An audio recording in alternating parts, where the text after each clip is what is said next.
Hello, everybody, and welcome to a new edition of Sparks Entertainment and Art, where we talk to so many interesting people who share insights about their personal experience with the band or their observations listening to the music or any number of things. And today we are talking with Peter Knego. And Peter was part of the Sparks team for a number of years. Let me just read you a little bit that tells you, he sent me this text and it just captures it so perfectly. Met them in 1980, unofficially worked with them in 1984, and officially worked with them from 1986 through 2006. That is over 20 years.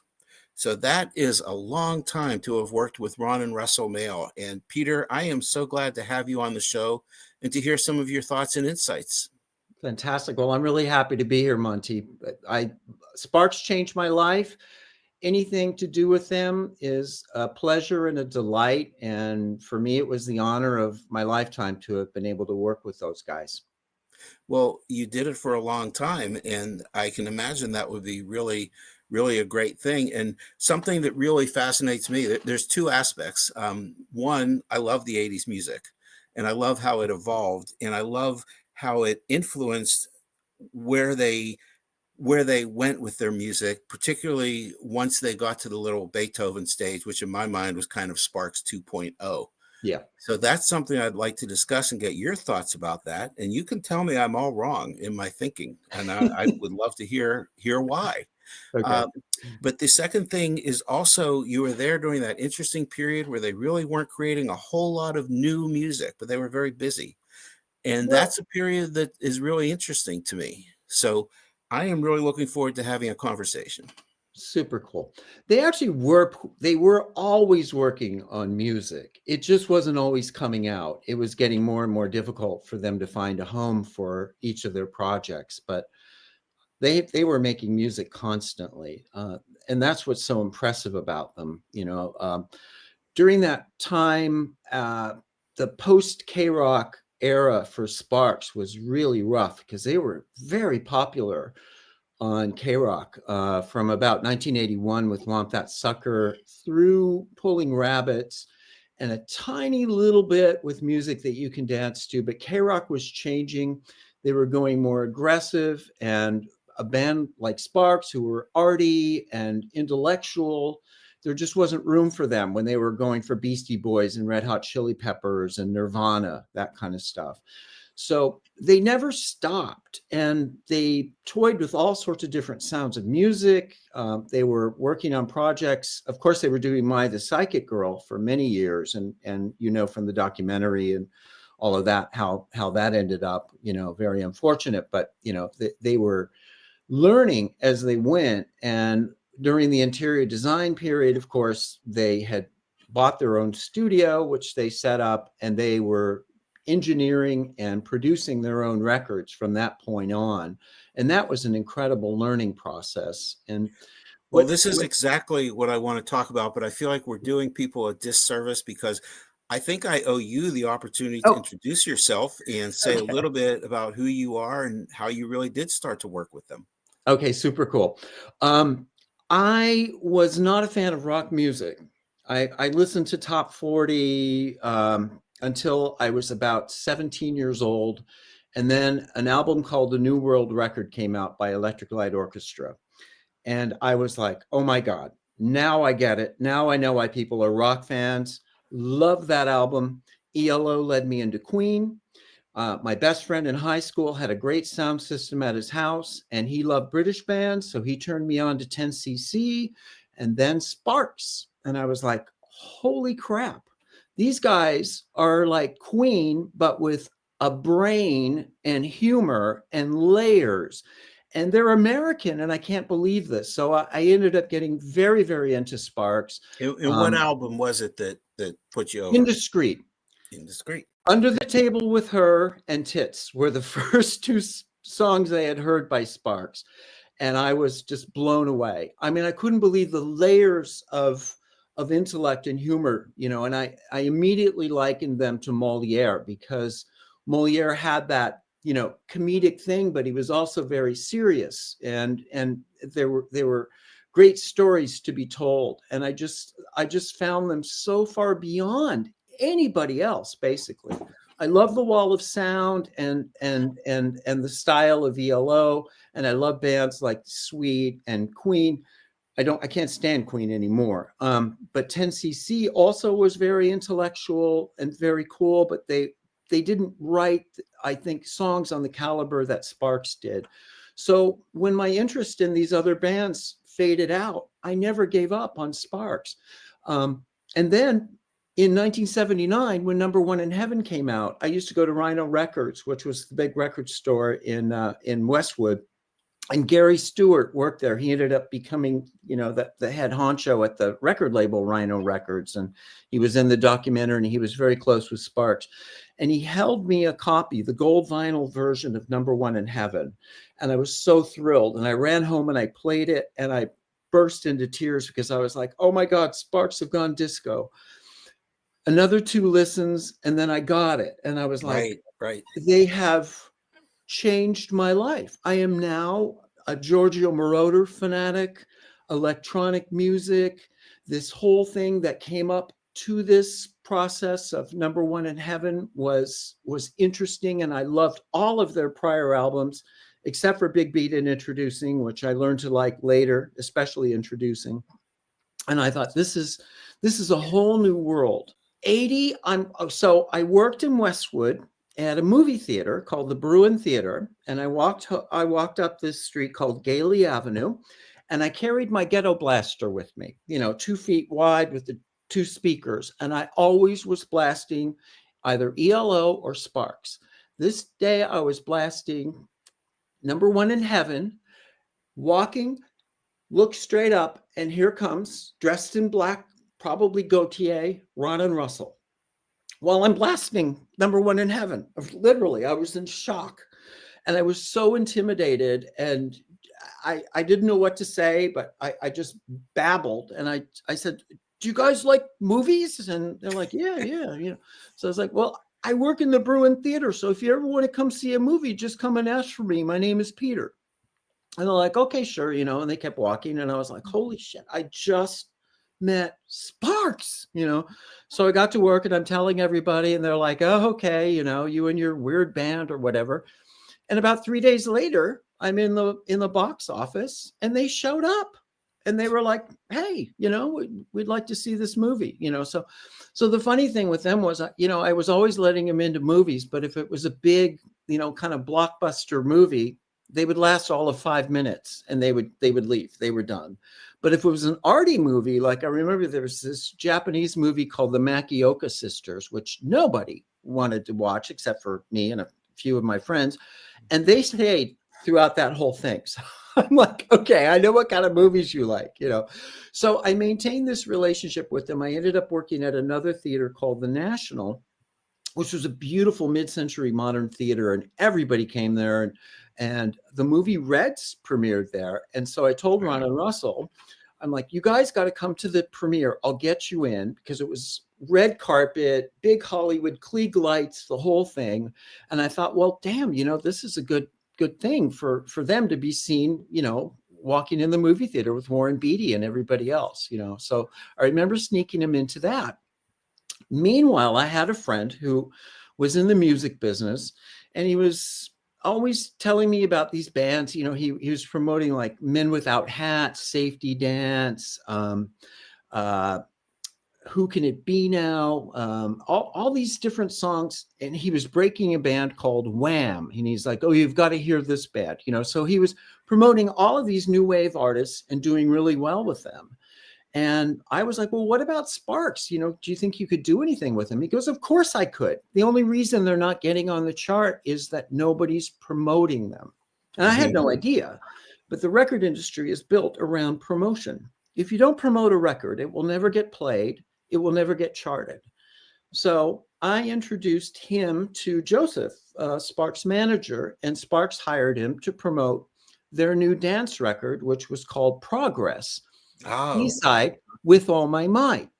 And the whole thing was about Progress, that this was going to be a big dance hit. And it was a really cool record. I don't know why nobody played that song.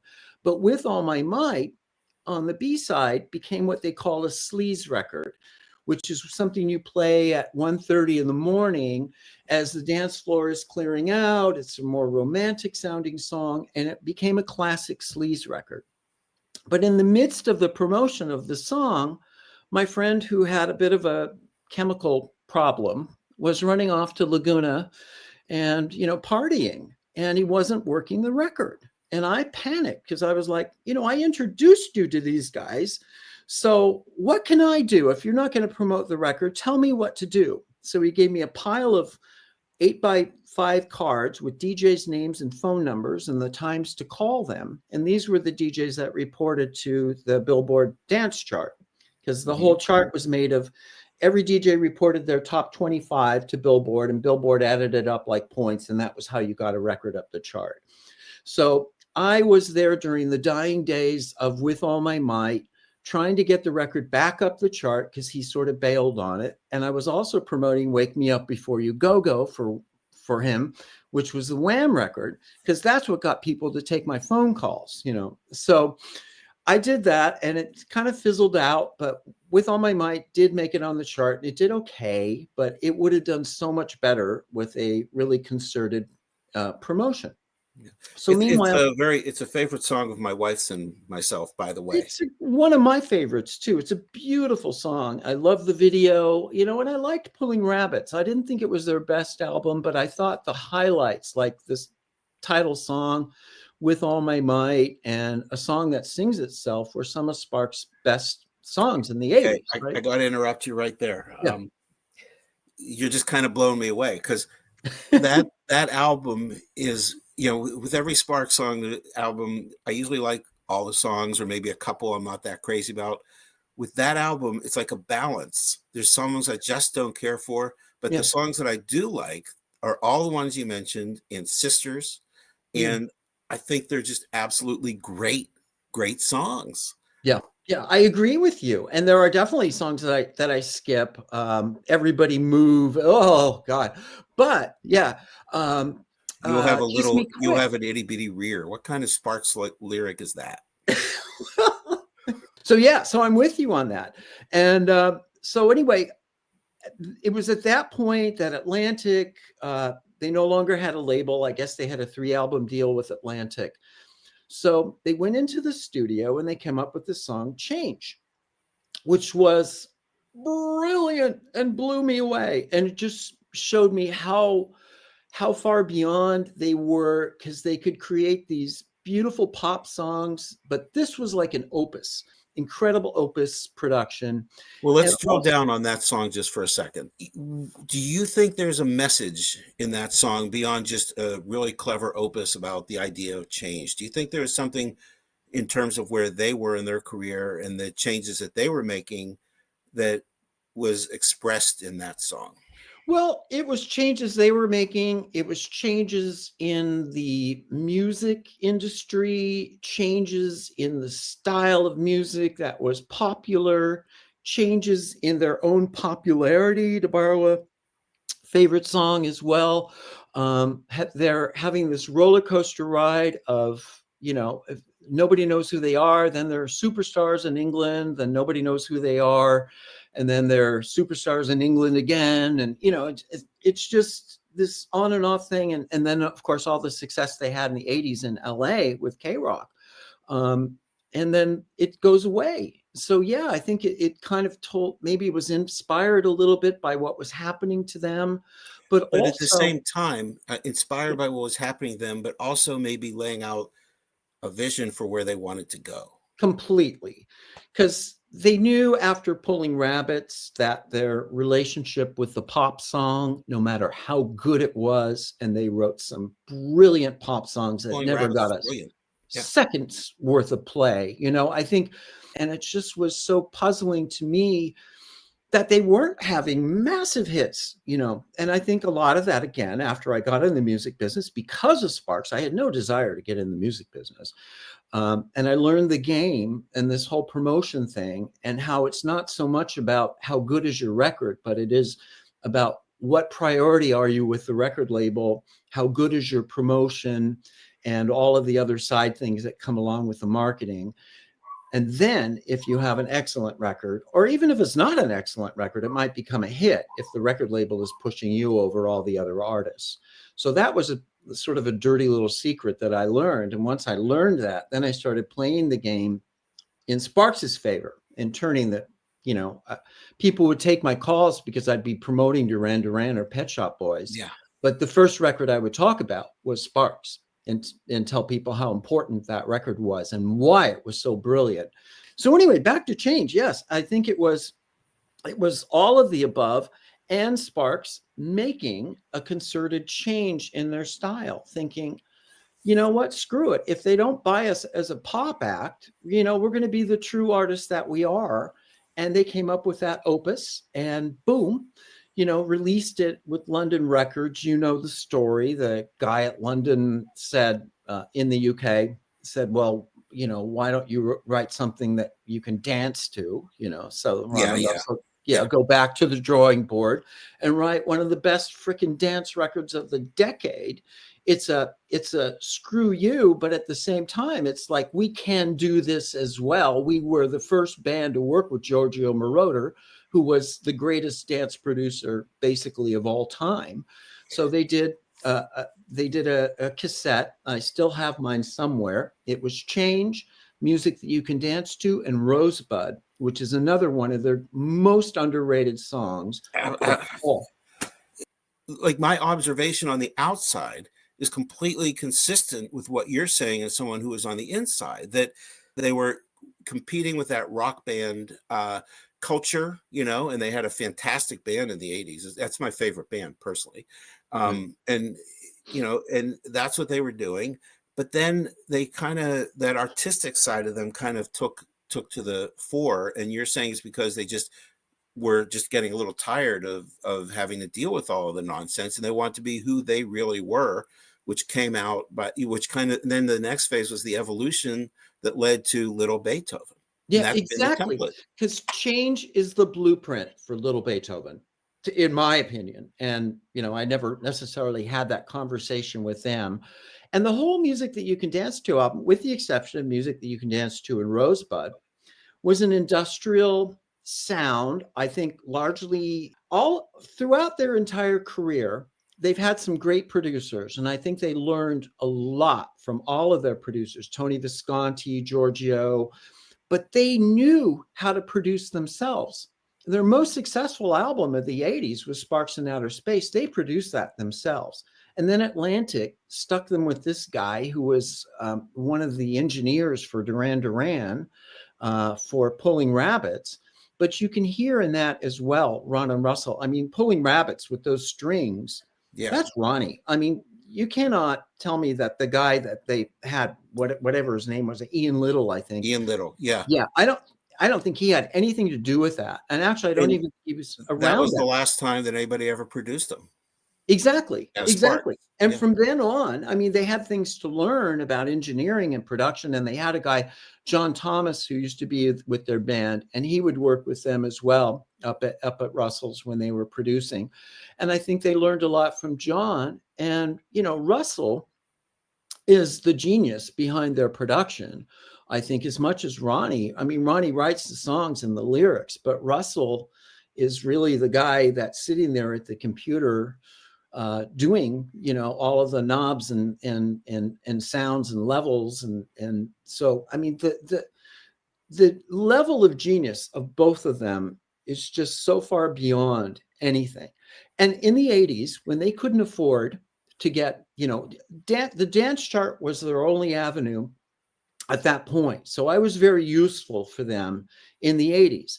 You work the dance chart, and artists like Madonna, Depeche, all of these artists would release a 12-inch single first and get it up to the top of the dance chart. And then radio would follow. That would be the way you built the story for records.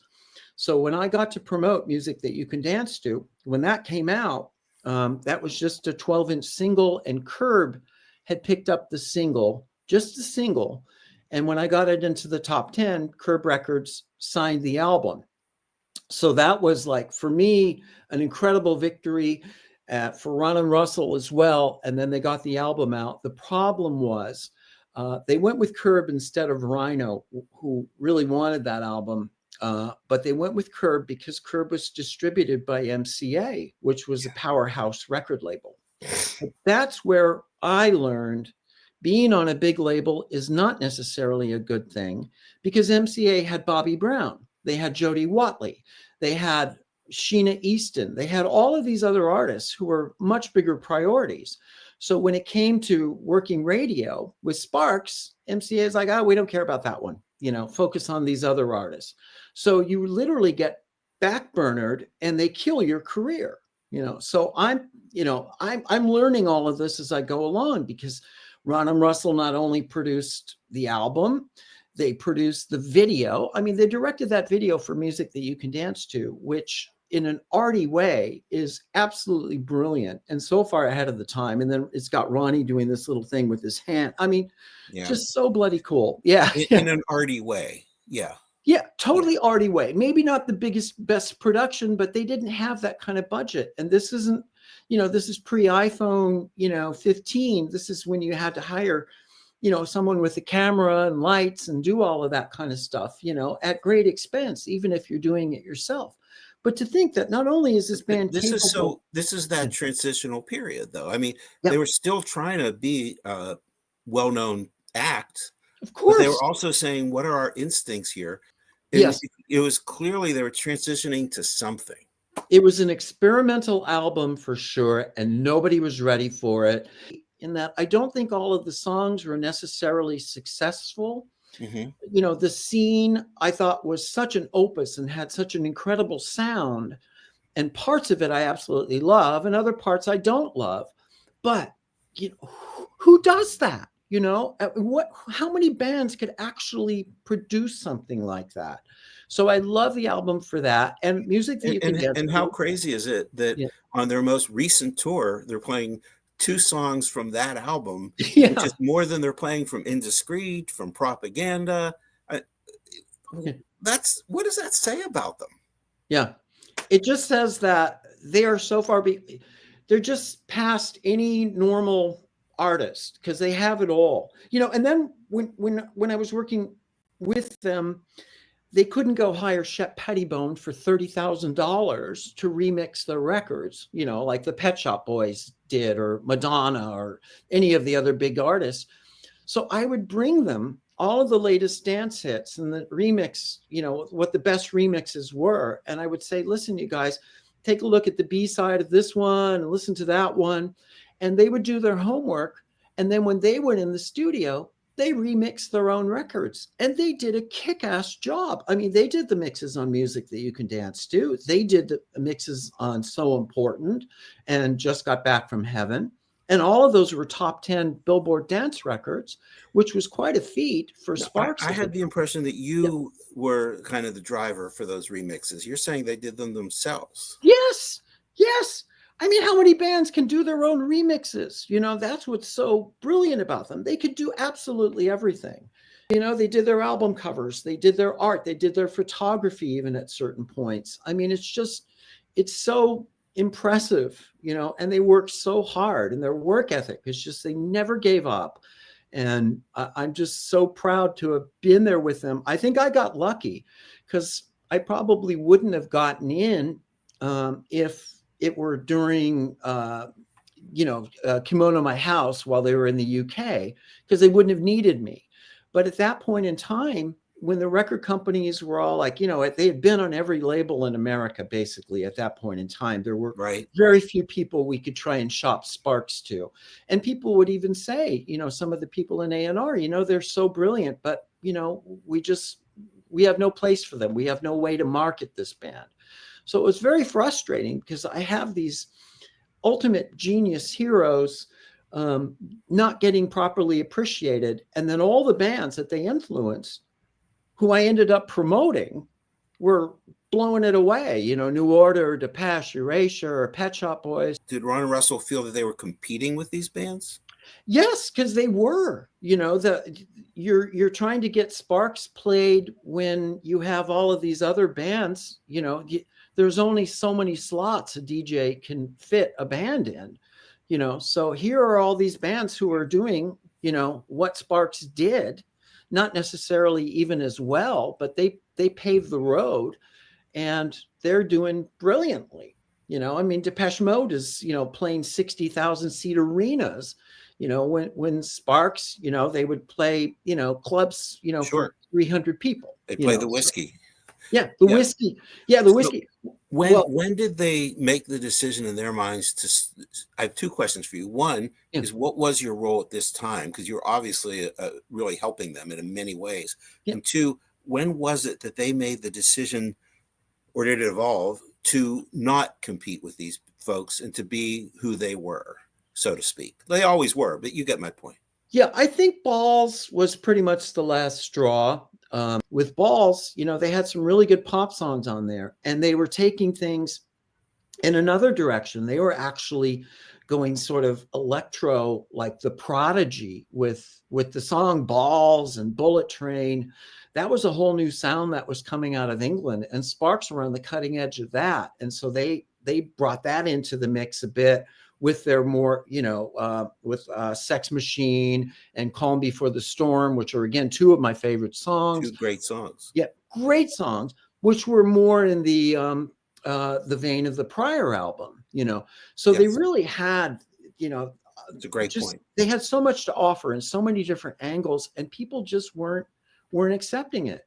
So I think they went, and But that Balls is a little bit inconsistent. it is inconsistent. And the It's not as drums, for strong. me as a drummer, I can't listen to those electronic. It takes away from the whole album, to tell you the Oh, truth. really? See, I They're think too they're loud. great. Yeah, Especially, yeah, Bullet Train is, and Aeroflot. I mean, the lyrics alone, that was the brilliant. guys bragging that they're going on Scheherazade. Aeroflot, and Yeah, it's just, I love those songs, but I get it. And I remember being at the Greek Theater, and they were promoting that album. I think it was a show they opened for the Go-Go's, and they were at the Greek Theater, and I remember people in the back wanted, where I was, wanted to hear all the K-Rock hits. And they were pissed when Sparks were playing these songs that, they were educating their audience, basically. And these guys are like, oh, I'm never coming to another one of their shows, because they're not playing the good stuff, and I'm like, ugh. And that's what people said when they wanted to hear "Come Out of My House" and they're playing "Want That Sucker." This has all right. So always I been. rudely had interrupted you, and you were Yes. saying so it was with Balls, and that didn't take off, and that was when they kind of made the decision that. And then I rudely interrupted you. So let me go back and let you finish the narrative. That's okay. I keep going on. Well, I do too, because this is such Yeah. a great conversation. Yeah. So I think with Balls, I don't even know that it was a conscious thing, but it was almost like a top secret thing that they were working on with Little Beethoven. When they were ready to play Little Beethoven, I went up to Russell's house and I put on the headphones. They wouldn't play me anything when they were working on it. It was just, we want you to hear this once it's complete.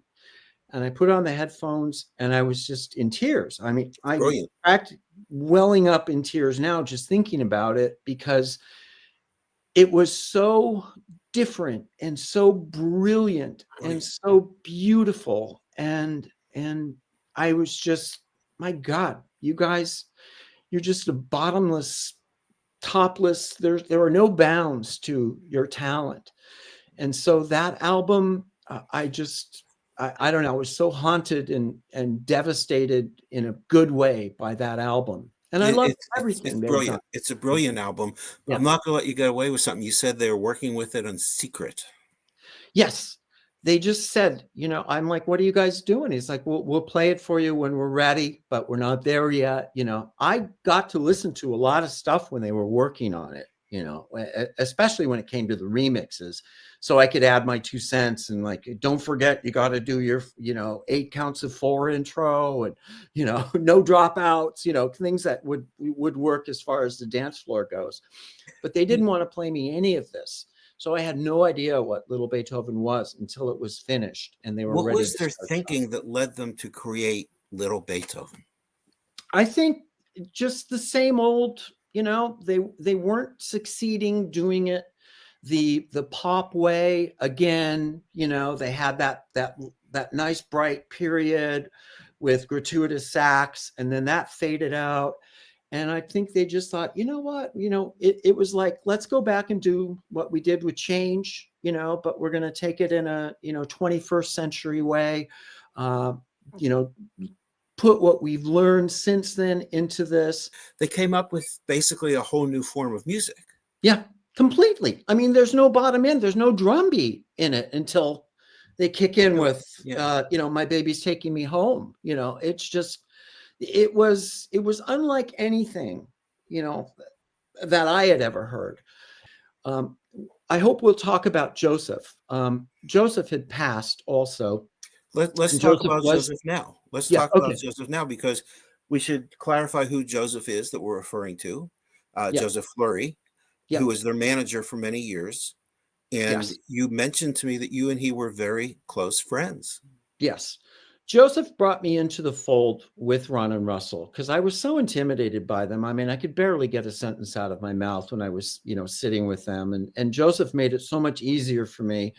I mean, they were lovely. There was no reason for me to be so intimidated, except their talent just blew me away. And the influence that they had on my life growing up as sort of a kid in high school who nobody understood. And, I had these lyrics that I could go home to and just pour over. And I would actually read the lyrics to my mom and even my dad. They were divorced, and they would get it because they grew up with Gershwin and Cole Porter, and they understood how layered and brilliant these guys were.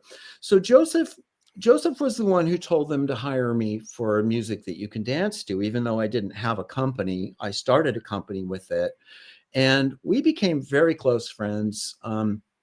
He was lovely, and he was in it not for money or glory or anything. He was in it because he absolutely adored them as well, and he understood them. And one of the things with Sparks that was challenging for both of us was they didn't play the game.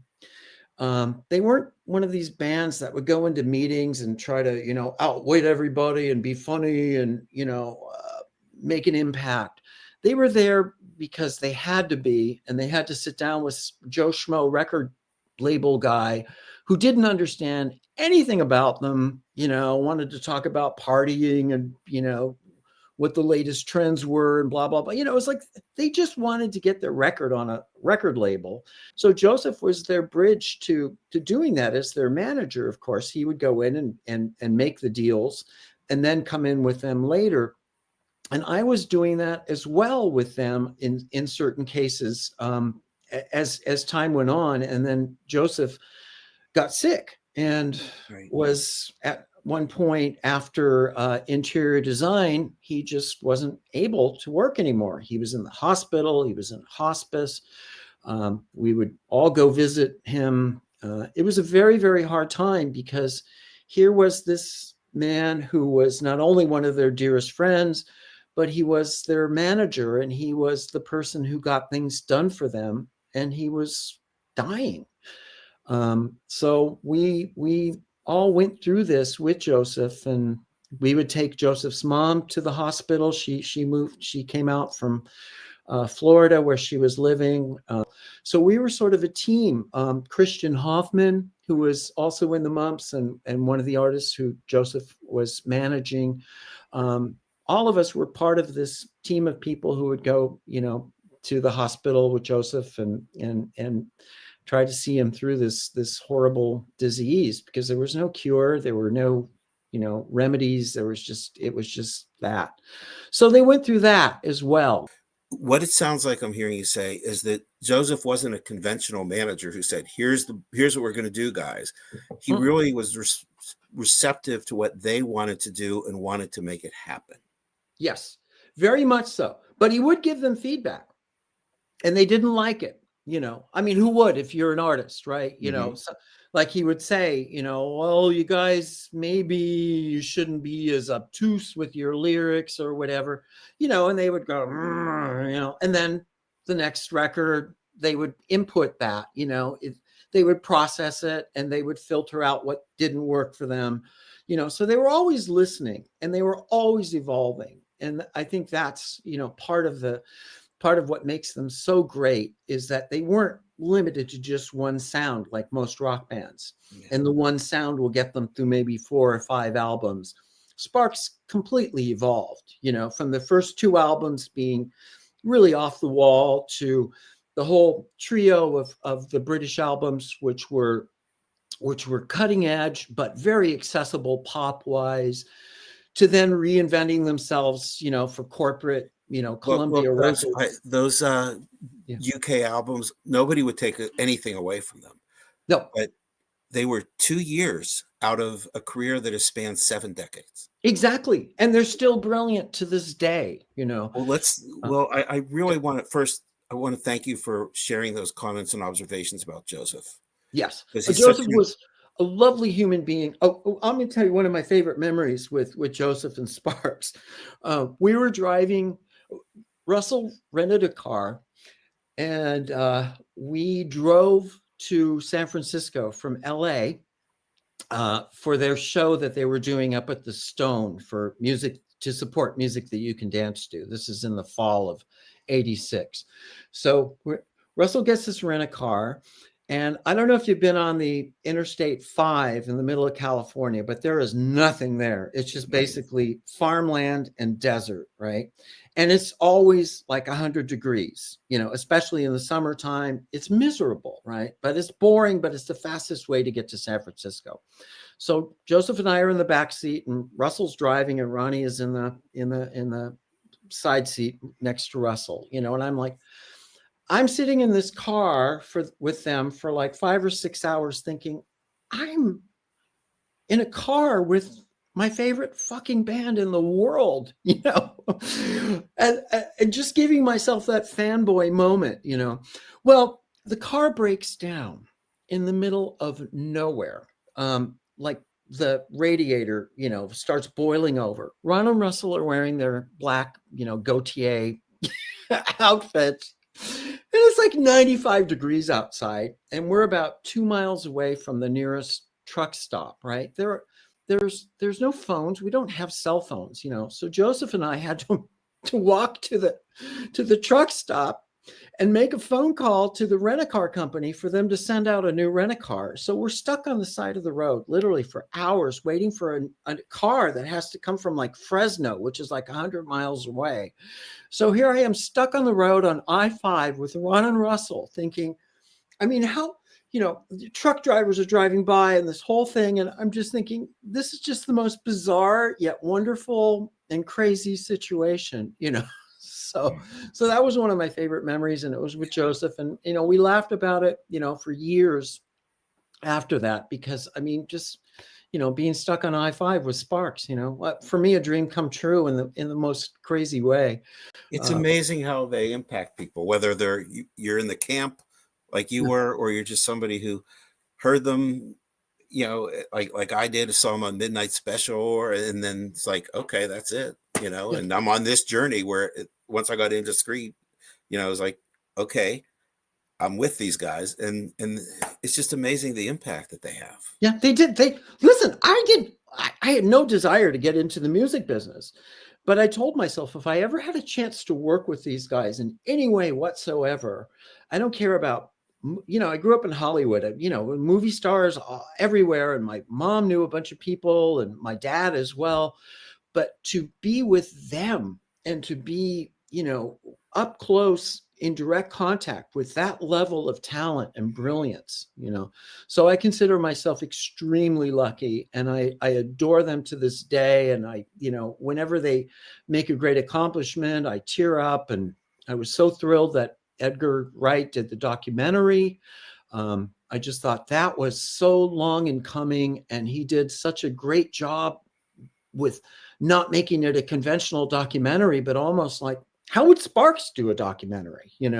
Just breaking it up in timeline and how he, so I'm just so proud of them, and I'm so proud to have been associated with them, and whatever little I was able to contribute during that time. In the end, they no longer needed my services so much. The last thing I did was I was promoting Yoko Ono, who I love and adore as an artist. I hate the fact that she as well doesn't get her due for all the things that she pioneered. And I worked Walking on Thin Ice and got it to #1, which was what John Lennon's legacy was. He was holding the tapes for that when he was shot. And he said to her, this is going to be your #1 record. And we got it to #1 on the dance chart. It wasn't the pop chart, but it got to #1, so to be able to do that. And she was wonderful. And she was very open-minded. She had a really good team of people. So we hired Ron and Russell to remix Gimme Something. And they did an incredible job. And it ended up being Yoko's favorite remix of all the remixes anybody did with her. So That's that was great. cool. That's great. Yeah. So Well, that what was a pretty career, much. what a career you had. What Yeah. a time you had with them. Yeah, they were, and to have been their friend, and, we're still in touch, and I see them every now and then, but they're very busy, and they have, Way too busy for people their age, but Yeah. thank goodness they are. Yep. So yeah, we are so lucky to have them. And, in this new year with all the things that are going on in the world, just to have Sparks out there producing records and doing videos, and it's that little light at the end of the tunnel. If they can keep doing this, then, so can I'm we. definitely at the phase of my career with them of it's all gravy. Yeah. I just can't believe they're still producing new stuff, and it's good stuff too. From And what it's I'm good hearing. stuff. Yeah. Nobody can say, oh, they're just trying to sound like so-and-so, or they're No. rehashing, or, it's inspired. It's brilliant. Well, And their I think show. Monte is a top 5 album of theirs, but that's a whole nother discussion. Okay. Well, I'm ready to have it whenever you are. Well, it's way up there. It's way up there. But Yeah. we will talk again. You have been absolutely wonderful to talk Oh. to, and I just want to say thank you. And I can't wait to share our conversation with folks. I can't wait for it either, Monte. It's really been a pleasure. And like I said, I've always enjoyed everything I've heard you do. So I love the fact that we really connected on particular songs as well, so we must have the same earworm going on. So I think so. Well, thank you very, very much. Thank you for having me.